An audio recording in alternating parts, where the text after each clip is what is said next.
মানে অসভ্য করে।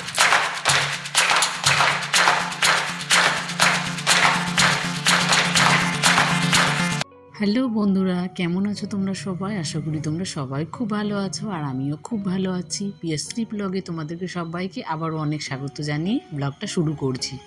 সকালে ঘুম থেকে উঠে ফ্রেশ হয়ে এসে গেছি, তারপর নিজেকে একটু সময় দিচ্ছি, কারণ এখন শীতকালে কিন্তু সবাই আমরা নিজেকে একটু যত্নে রাখার চেষ্টা করি। কারণ এখন তো স্কিনটা এতটা ড্রাই হয়ে যায় যে আমাদেরকে তো সবসময় খেয়াল রাখতেই হয়। আর নিজের তো খেয়াল নিজেকেই রাখতে হবে, তবেই না সবাইকে ভালো রাখা যাবে। এত ঠান্ডার মধ্যে আমি এখন সকালবেলাটা স্নান করতে পারি না, তো ফ্রেশ হয়ে এসে গেছি, বাসি জামাটা চেঞ্জ করে নিয়েছি, তারপর একটা সোয়েটার পরে নিলাম। আর সব থেকে আমার ঠান্ডা লাগে বেশি কানে, তো কানেও একটা আমি কিছু জড়িয়ে নিলাম। তারপরে দেখো পায়ে মোজো, কারণ সবসময় আমি মোজো, কানের মধ্যে কিছু সোয়েটার, এগুলো আমি সারাক্ষণই পরে থাকি। আর একটু শীত কাতুরেই বলতে পারো, যেমন শীতকালে শীত লাগে তেমন কিন্তু গরমকালে ঠিক তেমন গরম লাগে। তো এই জন্য আমার একটু লজ্জা করে না বলতে, আমি সবসময়তেই পরে থাকি। আমার ফ্রেশ হয়ে আসতে দেখি মামাম কিন্তু ঘুম থেকে উঠে গেছে, আর মামামের শরীরটা আজকে প্রচণ্ডই খারাপ, কারণ অনেকটা সকালেই আজকে আমার সকালটা শুরু হয়েছে, তাই দেখছি মামামও ঘুম থেকে উঠে গেছে।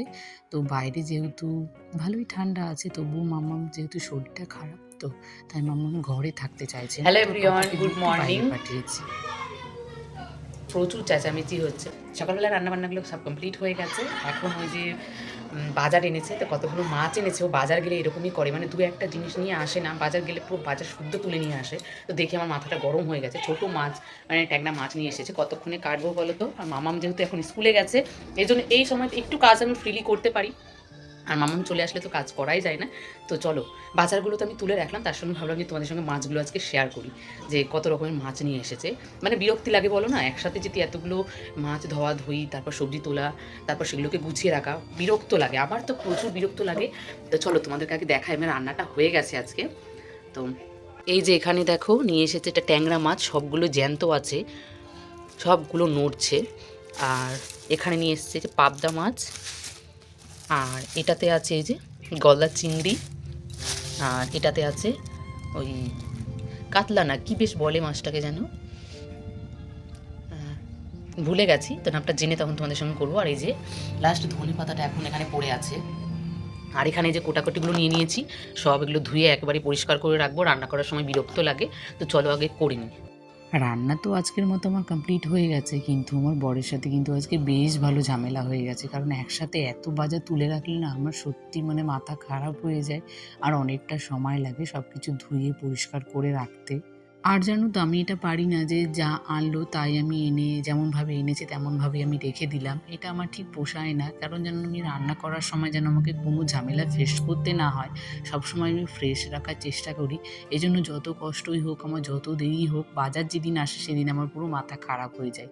তো সেই ভেবেই আমি রান্নাটা আগে সকাল সকাল কমপ্লিট করে নিই, তাহলে কি 12টার মধ্যে কাজগুলো আবার শেষ করে নিতে পারি। যেহেতু মাম্মাম আছে, মাম্মামকে খাইয়ে আবার ঘুম পাড়াতে হবে, এগুলো তো হচ্ছে আমাদের প্রতিদিনের কাজ। তার মধ্যে যে এক্সট্রা কাজগুলো হয় না, তখন একটুখানি কষ্ট হয়ে যায়, মনে হচ্ছে কাজগুলো কেমন উলটপালট হয়ে যায়। তবুও কিন্তু আগের থেকে একটু সাজিয়ে রাখার চেষ্টা করি যে কালকে আমি কী কাজগুলো করব, তবে কিন্তু খুব সুবিধা হয়। অনেক দিন আমি বাড়িতে ছিলাম না, তাই বাড়ির কাজগুলো তো সব আনকমপ্লিটই থেকে গেছিলো। কে কাজ করবে বলো? ও নিজের মতো একটু কোনো মতে রান্নাবান্না করে খাওয়া দাওয়াটা করেছে। আর যতটুকু কাজ করার করেছে। একটা ছেলে আর মেয়ের মধ্যে কিন্তু অনেক তফাৎ। আমরা যেভাবে গুছিয়ে কাজ করতে পারি, ছেলেরা কিন্তু সেভাবে পারে না। তো ও সেভাবে করেনি, তো যতটুকু পেরেছে অনেক করেছে। এসে খুব একটা আমি বাড়ির ঘরটা নোংরা দেখিনি। আর এই যেখানে পেঁয়াজগুলো দেখছো, পেঁয়াজগুলো মাসি দিয়ে পাঠিয়েছে, যেহেতু আমাদের এখানে একটু পেঁয়াজের দামটা বেশি, আর বাপের বাড়ির ওখানে খুবই কম, যেহেতু ওখানে চাষ হয়।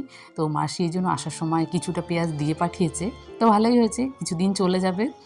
আর এখানে যে বিস্কুটের কোটাগুলো ছিল সেগুলো আমি ধুয়ে মুছেই রেখেছিলাম, তারপরও যদিও ভাবলাম যে সব কিছু একটু ক্লিনিং করছি, তাহলে এগুলো একটু ক্লিনিং করে নিই, তাহলে ভালো লাগবে, বেশ ঘরটা একটু ফ্রেশ ফ্রেশ মুড আসলে না খুব ভালোই লাগে।